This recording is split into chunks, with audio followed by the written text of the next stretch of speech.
on Steph's night in just a minute. But first, he's Randy. I'm Nicole. Tim Legler's here, which is almost like getting donuts for breakfast. Yeah, what time is it? Yeah, He's one of the few people who knows how it felt to be Klay Thompson last night. You've been in that zone. The most made threes you have in your NBA career in a game? I think 7 is the most I made in an NBA game. You ever start 7 for 7? I did in college. I had 15 straight over a 2-game stretch. What? So 7 for 7 and 8 for 8 in college. But it's not like this. This is NBA. It's just 24 feet. Let's go college to the pros now. And it's a different game than when you played, but that man, Klay Thompson, as hot as you've ever been, as anybody's ever been. Steph Curry going to miss. DeMarcus Cousins. Cousins has been a nice find. He was in the starting lineup last night, and he created opportunities for Klay. He is so skilled, and he's going to get so many opportunities to play with space because of the shooting on this team. That's a nice hustle play right there by Cousins. Get on the floor. A smack out pass to Klay. I say nice find like he's some undrafted rookie. My point is he's been a nice addition to this already stacked lineup. Look at the creating space in a tight window for Klay. And Cousins' passing ability right there, drops it off Globetrotter style, and Klay comes and picks it up here again. That guard split action when it goes into the post. Boogie Cousins' passing ability fits perfectly with this team. 21 points in the first half for Klay. Started out 3 for 3 from distance. The Dubs only had 6 made threes at the break. They were only up 10, but then he went nuts in the third quarter. And Durant actually passes it up right there. He has a wide open shot, but he sees Klay running to the corner, and he yells at everybody and points, says, no, get it to that guy. He's feeling it right now. Again, Tyson Chandler a little bit late to step up, and Klay keeps it going. 5 for 5 is Klay to start from distance. Durant said we were sold out looking for him. You have to continue to feed him until he goes cold. And Durant sets a screen there, and he's talking to the screener as Klay makes that last one. Now Klay gets it out of the backcourt. That's a heat check. We could use that around this campus, considering it's 5 degrees outside. 7 for 7 from distance was Klay. His 8th three-pointer goes as well. Only 11 points for Steph last night. That's fine. Klay was hot. Absolutely unbelievable. And the thing I love about this team is when one guy gets cooking like this, even though you've got all this talent around him, they're going to milk that as long as they can, and because they can do special things. They've broken a lot of records over the years, this group together.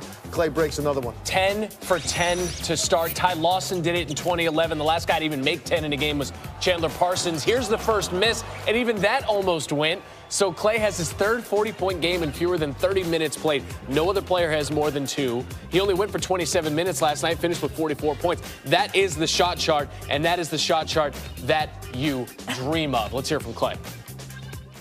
Never hit 10 threes in a row in a game. That was hard. I mean, that's hard to do. I thought I had 11 for a second, but that's basketball. Did your dad say anything to you after the game, or did you have a chance? I'll see him in a few minutes. He's probably just telling me good job. Should have 50. Should have gone for 50. It's never good enough for your parents, but, you know, that's life. It was 10 straight? He had 10 straight to start. That's impressive. First time ever. That's the first time ever? Yeah. Man, it's like a new record every day, ain't it? Yeah. Stick around. Yeah, that's impressive. The 44 points for Klay Thompson in this one, tied for the 3rd most in NBA history by a player without a free throw attempt. He had 20 field goal attempts in last night's game. That's also the fewest of any player with a 40-point game without a free throw attempt. So you mentioned Steph just a bit ago, right? Steph had a fairly quiet night by Steph Curry standards, just 11 points. In the third quarter, the Warriors were up a lot. Now, keep in mind, he hasn't dunked since January the 15th, 2018. That's not going to change. Yeah, like falls to the ground. Now, where we're laughing at him, we're also going to, like, he could have gotten hurt. Am I the only one? Is that like the mom in me? Absolutely. Like, oh my God. And then he airballs a three-point attempt. Like, it was just not your normal Steph night. That's okay. We're laughing at you. We all are. When Steph lines up for some monster dunk and then you see the try. You think Steph was lining up for a monster dunk? You seen Steph's dunks? He was going to try something. I thought it was going to be one of those layups where he just pulls the rim down a little bit to make it seem like a dunk. He's done a lot of those over the years. You get scared at all when you see Steph go down like that? That's kind of a rare. He's a grown man. He's 30 years old. I ain't get scared. That was awesome, right? You liked it? Back-to-back hilarious plays. Happens to the best of us. Sure, it does. Okay, the Warriors didn't need them to score more than 11 points. They won 130-111. All right, let's get to this other big game last night. It was the Rockets and it was the Sixers. So you've got James Harden taking on a Sixers team that didn't have Jimmy Butler. He was out with the right wrist sprain. Corey Brewer, on a 10-day contract, had the job of guarding Harden last night. Take a listen to what he said before the game. The way he's playing right now, nothing can help you. I'm just being honest. You know, you got to go out there and do what I do. You know, it's been a pest and playing hard. Is there some trash talk, anything tonight? Or? We always talk trash to each other, so I'm sure he's gonna be right up his alley. It's going to be a lot of fun. Something like that. 3 minutes left in the half. Sixers are up 12. J.J. Redick going to make this, but I want you to keep your eye on Brewer and Harden. Right there. And then he stays with Harden. Then they shove Brewer down. What are you seeing here? He's just trying to deny him the basketball. He hovered over him a little bit. James Harden got up. That's a heck of a flop on the part of Corey Brewer. And Harden lucky not to get called right there. The referees didn't fall for the bait. He just blown in his ear. Harden now driving by Joel Embiid, throwing that one down. You think that's like him making a statement? Well, a little bit. I think more than anything, though, he saw Embiid lifted so high he could get around him. That's one of the only times in the game Harden got to the rim without getting a shot blocked. Not sure if you saw what happened there. Embiid standing over Harden before giving him a little shove with his knee. They would be separated, then both of them were teed up. Now Harden, a few minutes later, missing the three. Watch Ben Simmons. Flips it out to Brewer. Brewer with the jam. I remind you, Brewer's on the 10-day contract. He was like, a couple weeks ago, I was just sitting there playing superheroes with my kids. Superheroes. Yeah. Harden is called for the foul. Yeah, I didn't like that, to be honest with you. I thought right there, Corey Brewer putting his shoulder, basically into the abdomen and the lower part of James Harden's body, and Harden just basically flicked him aside with his right hand. I didn't think that should have been an offensive foul. Speaking of the blocks, how about that one from Embiid? Massive block. He was like, hey, I love playing against guys that you guys say are better than me. He got his shot blocked 5 times in the first half on drives, and I think you see in the Clint Capella effect because some of those would have been drop-offs for dunks, but he doesn't have that guy, so he has to try to finish, and Embiid and Simmons and those guys were there to beat it up. Actually, 6 block shots, tied for the second most block shots in his career in a half. The Rockets trailed 65-50 at the half. Harden, though, did get the 3, so he does get his 20th straight game with 30-plus points, but the Rockets trailed by as many as 31, and Mike D'Antoni was like, dude, we were due for a game like this. What exactly is he talking about? The fact that they were due to get blown out, the fact that they were due not to hit shots, the fact that they were due to let Embiid just walk all over them? I think it was mostly the supporting cast lack of making shots. This is one of the worst that Harden's had around him this season. Embiid had 32 points. 24 of them were in the first half, and the Sixers take down the Rockets 121-93. Fareed, by the way, played for the Rockets last night, his first game with them. He had 13 points and 6 rebounds. It was fun. We beat them by 30,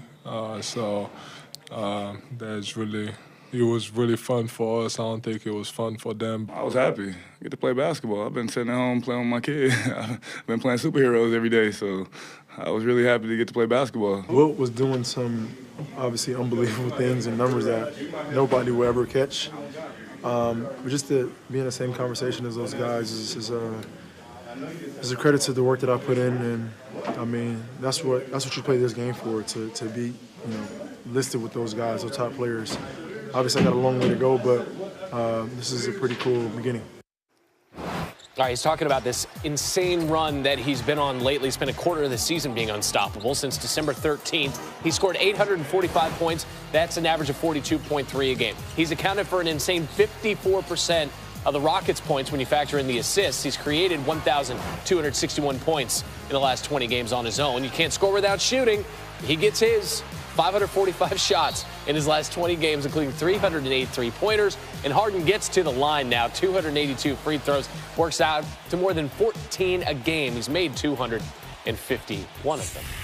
How does he stack up, though, against the rest, the best of the NBA? You put that production into context. He's got close to 300 more points than the next closest player in that span. That's Paul George. Next closest player in terms of offense created, Russell Westbrook at 40%. Remember, the Beard at 54%. He's got 100 more shots than Westbrook and 100 more free throws than Giannis. Westbrook leads in assists. Despite all the shots, Harden's second in assists in his last 20 games. Which leads me to sort of like the interesting conversation, because I feel like when you're talking about the Rockets, it's a two-part conversation. You have James Harden, and then you have what the Rockets are doing as a team. Can we just start with Harden here?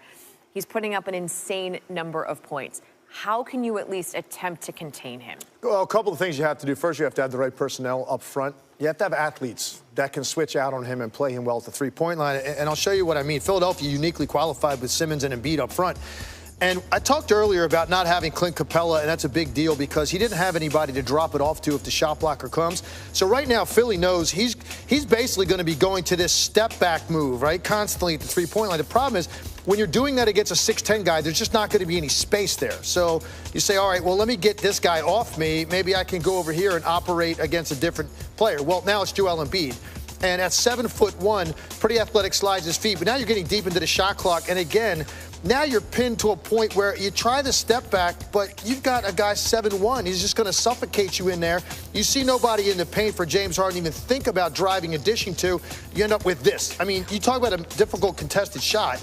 Look at Joel Embiid hand on hand. You can't even see James Harden in this shot. It's a moon ball, comes off.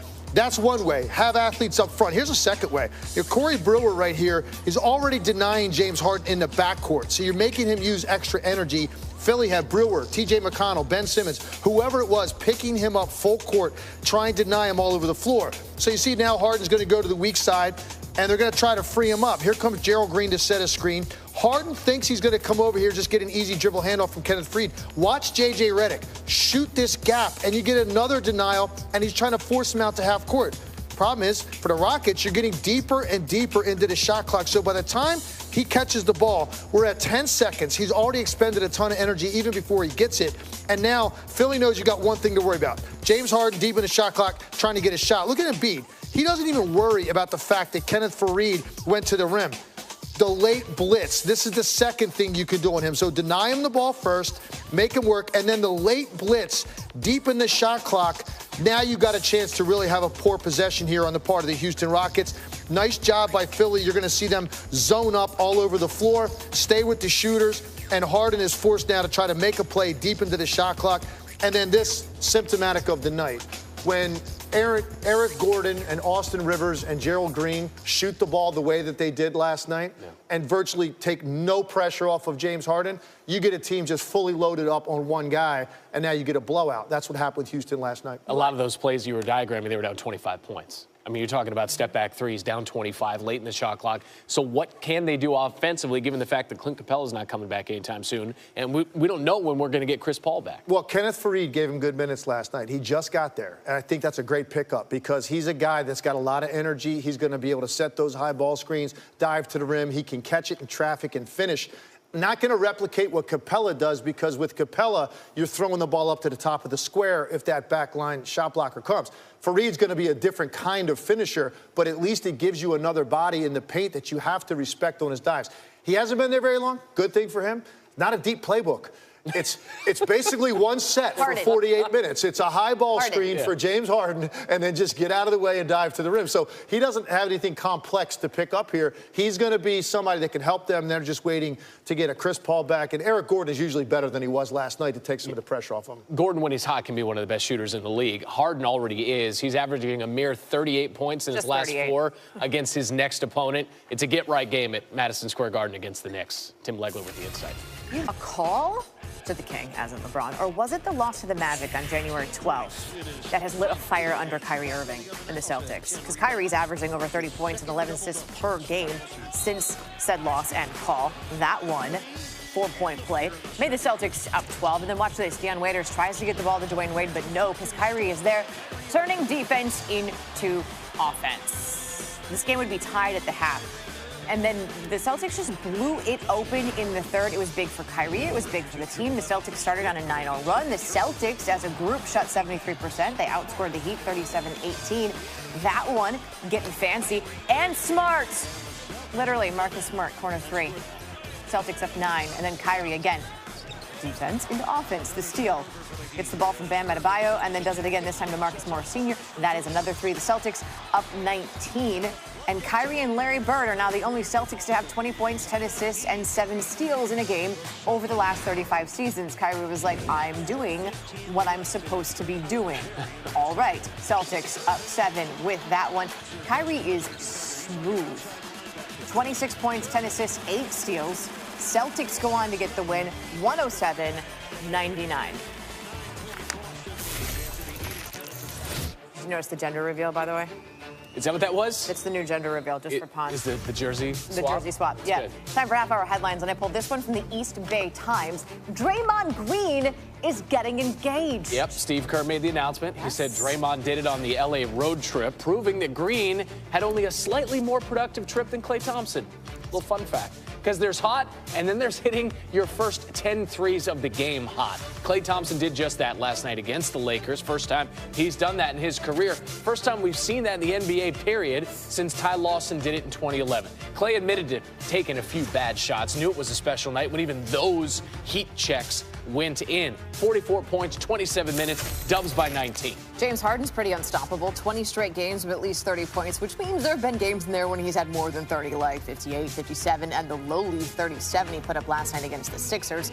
Harden's in Wilt territory, as in Harden and Wilt are the only players in NBA history to go 30 points in 20 straight games. Slight problem, the Rockets lost last night, like they have done in 5 of their last 9 games. Speaking of the Rockets, did you know Carmelo Anthony was still a Rocket? Really? Did you know it's about to change? According to what league sources have told ESPN's Adrian Wojnarowski, Houston has agreed to trade Melo to Chicago. Woj says Anthony is not expected to play even a game for the Bulls and could be used in a one-for-one deal before the trade deadline.